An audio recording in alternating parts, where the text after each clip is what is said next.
having a conversation in the last half hour about just various things that are with potatoes. And Phyllis, you may not have heard this, but we were talking about when you go to Five Guys and they give you about a pound of French fries, and that's the small order. But it's one of their big marketing all around the country with Five Guys, and it's very big in some areas back east. Is that they always, when you walk in there, there's a sign that tells you that they use Idaho potatoes. Phyllis Beard is joining us this morning, and of course, she's been involved for years with various promotions with the Twin Falls County Fair. There's two different distinct boards, though, right? Correct. One is the actual fair board, Right. which are involved in the complete management of the fairgrounds and everything that's going on with it.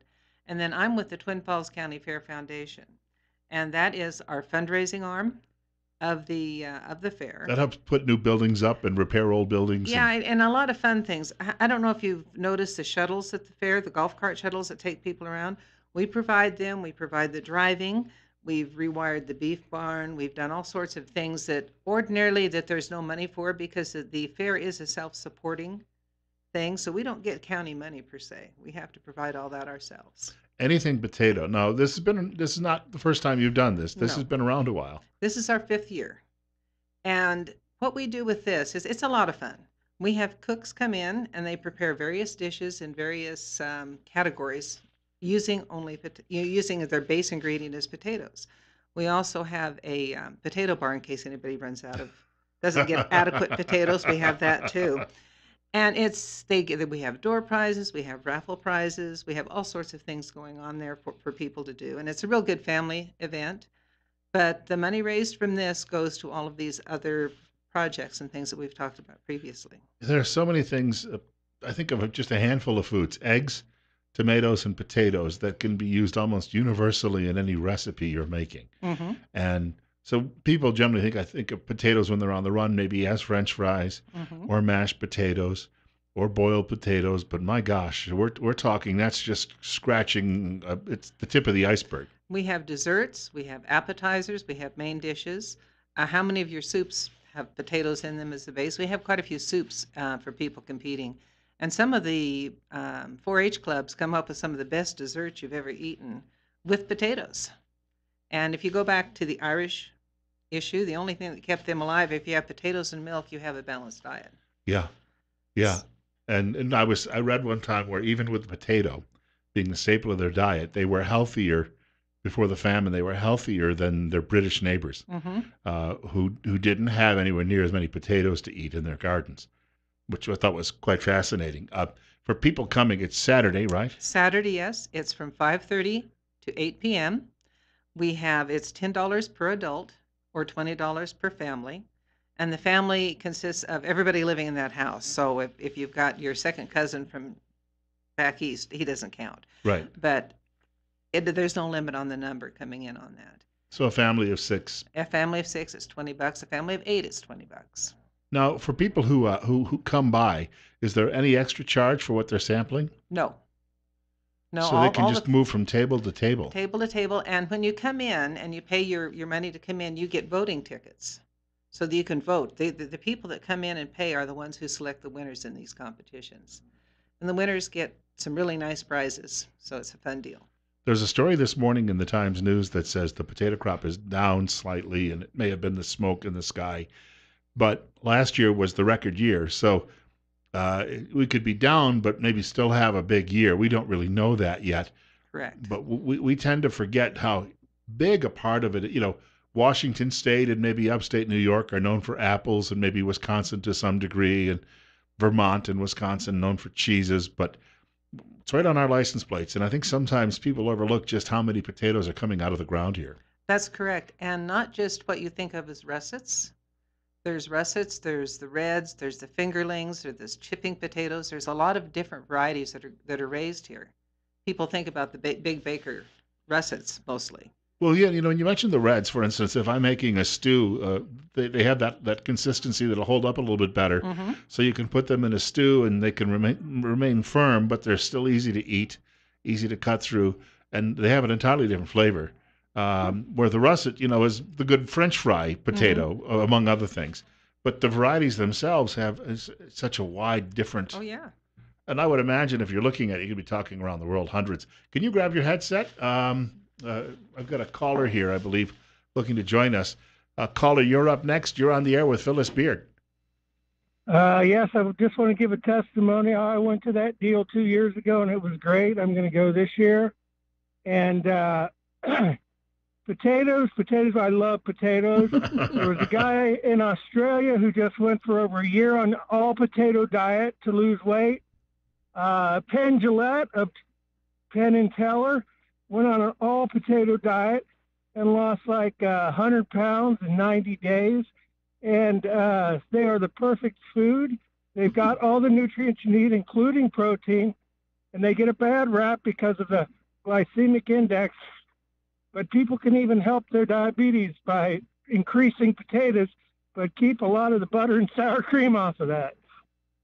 That's probably a good thing to remember. I hate to say you can't go with have butter and sour cream. That's just un-American. I want to thank him for the call. I went to a convention in Napa a couple of years ago, and they put out a potato bar for everyone at lunch. And I hate to admit, I loaded that thing up with whatever I could because I don't get that opportunity very often. And then I sat at my table, and people, their eyes got about as big as saucers looking at what I was doing. But I just thought, I'm not going to get a chance to do this again soon. I want to see what it's like with the bacon bits and the sour cream and the. I like chili on mine. There's a unique idea. That's good. Chili on baked potatoes. Yeah, and then those of us who like mashed, I like a little garlic in there as well, just to sort of give it that extra flavor. Now, my grandmother used to do the mashed always from scratch. Some people, I don't know, some people might still be doing instant, but what she would do is a little bit of milk and then mash them up. But there were so many other things you could throw in, different seasonings too. I have at home sometimes when I've made my own home fries, I put some Old Bay seasoning over them, which I find just I don't know that one. very, very tasty. But if you don't, you can use paprika another day. And sometimes, I just grab whatever I have in the spice rack and mix in, and I never come out with a bad combination. Of course not, because you're starting with potatoes. Yes. Now, we want to point out for people who think they're potatoes, the sweet potato technically is not a potato, right? Correct. That's that is a correct. different animal altogether. Correct. It doesn't grow like a tuber. It is not the same thing at all, and it has a lot of now people in the South. They love them and they don't like potatoes because that's what they grew up on. But potatoes are a staple. They're really a good thing to start with as a tuber, and they grow so readily in cold climates, which is why it's really good for us. Now, I've had the sweet potato pie, but I've never seen a regular potato. I don't want to say regular potato, but these are the real potatoes used in pies. But I assume there are recipes too as well. There are with mashed potatoes and different seasonings. So it's pretty fun. It's pretty fun what they can do. Of course, your old shepherd's pie they talk about, but that's not a sweet pie.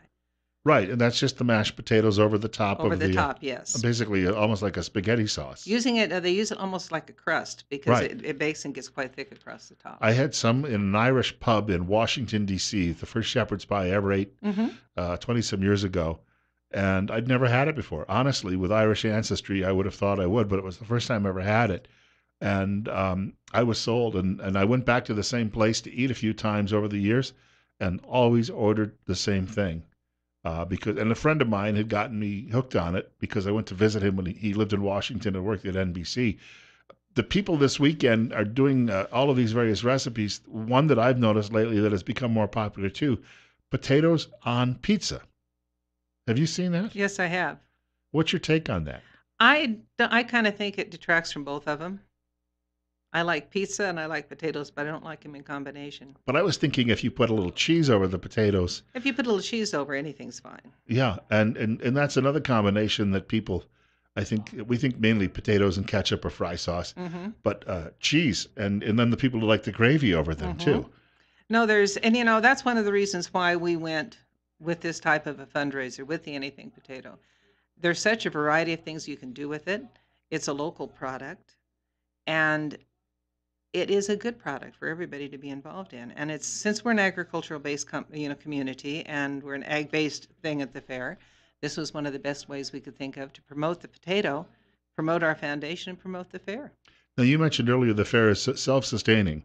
For people who actually come there every year, there may be a belief that there's tax dollars going into all of this, but it's a struggle, a constant challenge, I imagine, to come up with ways because the weather here changes so drastically. We get these 120-degree temperature swings from summer to winter that any building out there, and these are wooden buildings for the most part, they're going to have some weathering issues. So just that alone, but everything else, you've got to pave, you've got to have people mowing grass. The challenges are just seemingly the fair itself can't pay for all of this. No, and they do a really good job with it. John Pitts is an excellent manager. The Fair Board does a lot of creative things, but we need to help. And this is our way of helping by coming up with the money to do these things, like the covered food areas on the food line. Because as you say, the 120 days at the fair, as much as I love the corn dogs, you don't want to sit outside in the heat and eat that corn dog. So this is a really good place to sit. And they wouldn't have been put up if it had not been for the Fair Foundation's efforts.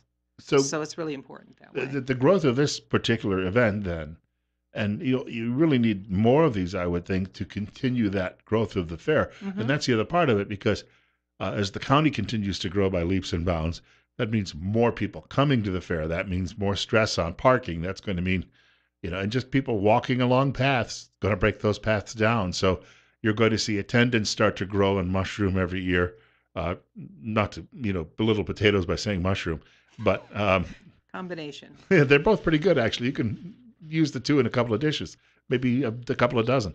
But the fact of the matter is, we've got to find new ways to constantly keep this going. And improve the fairgrounds. And one of my stories is my great-grandfather and great-uncles were some of the people that signed on for the original subscription for the fairgrounds. They were foresighted enough to say, okay, this is something that's important for my children, grandchildren, and on. So that's why a lot of us are involved in this. We're looking at the same thing. What can we do to pay this forward for the next generations and to make sure that we have this for future generations? Because this is a great fair. I've been to a lot of different fairs across the country, and this is the best, as far as I'm concerned, the best county fair that there is. I know, too, growing up as a kid. Independence Day, but also the county fair, were like summertime Christmas from a kid's perspective. And you don't want to lose that either, because it's the first time these kids walk into the fair and they see the midway or they see the exhibits, you just see how, their faces just light up. It's an experience that even if you move away from Twin Falls and you're living in Southern California or Phoenix or Dallas, every time you think fair, you get that same warm feeling that you had the first time you walked through the gates. Absolutely. And it's something we want to continue. We have, in our Centennial book that we put out last year, they have the pictures in there from the Southern Idaho Fair before it was the Twin Falls County Fair. And you see all of the people there doing the things. You see the same look on the people's faces now as you did in the pictures then, which is great. Hairstyles change and hats change, but... Not really. Yeah. Yeah, mine will be unruly no matter what I do with it. Well, I want to thank you for coming by. You betcha. Thank you so much for your time. 5:30 until 8 o'clock Saturday at the fairgrounds. At Merchants Building number 3. Merchants Building number 3. And that means there's also, for we older gentlemen, facilities nearby so you can get back and forth. Again, we're at 9:20. I want to thank Phyllis Beard for dropping by today. We're at 45. Bill Colley with you on Top Story on News Radio 1310 KLIX and newsradio1310.com.